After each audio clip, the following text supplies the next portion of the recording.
Okay, now let's move to California, southern central coast, the Paso Robles region.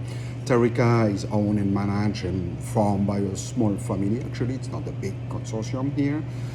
Paso Robles, the southern part of the central coast, 2 hours, 3 hours north of Santa Barbara, give or take, slightly inland. So now you get insulated from the fog, the cloud, the wind from the ocean.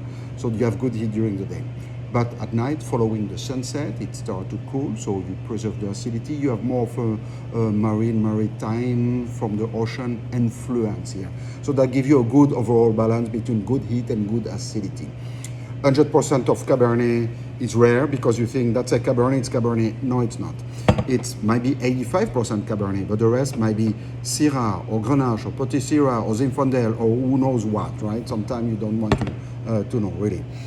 Complex nose, that means it's what you smell, you get a lot of different things. Oh, I get this, I get that, etc. Black cherry, chocolate, the cocoa, they always talk about, with quality Cabernet Sauvignon from the West Coast. Cedar as well. Cedar is a big thing for Cabernet. If you're not careful with cheap Cabernet, you're gonna get a lot of grassy tone. Herbaceous, that's not good. Okay, so you want something else. Spices, spicy, definitely.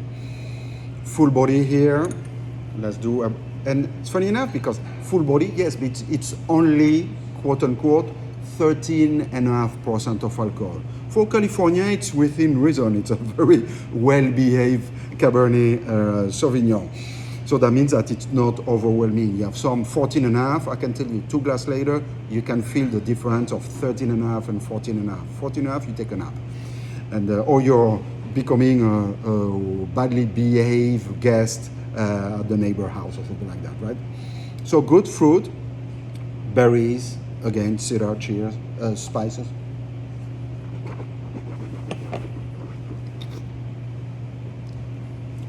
Nice and warm. The tannin is there, but that's Cabernet. If you don't like tannin, stay away from Cabernet because that's the telltale, which help the wine to age. That's it. Without tannin, your wine doesn't age. And Cabernet come originally from Bordeaux, when you have many of the left bank are always based on Cabernet. Then they have the Merlot and the Cabernet Franc.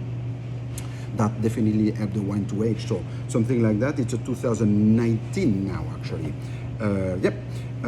So 2019. So that means that we're 3, 4 years, 2, 3, 4, 5 years, and by then it's gonna start to fade a bit, right? So really popular when it was at the tasting bar not a long time ago. Everybody tasted it, said, man, that's really good, yes. And for $18 or $15 within a case discount, now it become a really good proposition.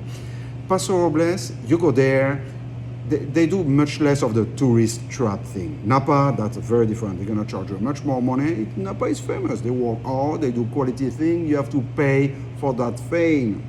And if you go there, you're gonna see it's a well-oiled, organized trip, tourist trap machine.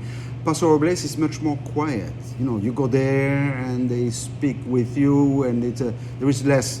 There is less stress, if you want, and drama in Paso Robles, and they know to make Cabernet Sauvignon like in Napa Valley. So this is really definitely worth a trip, but better value, definitely. It's going to pair with beef, lamb, cheese, stew, those type of things. So, again, Cabernet Sauvignon, Tarrica from Paso Robles. Cheers.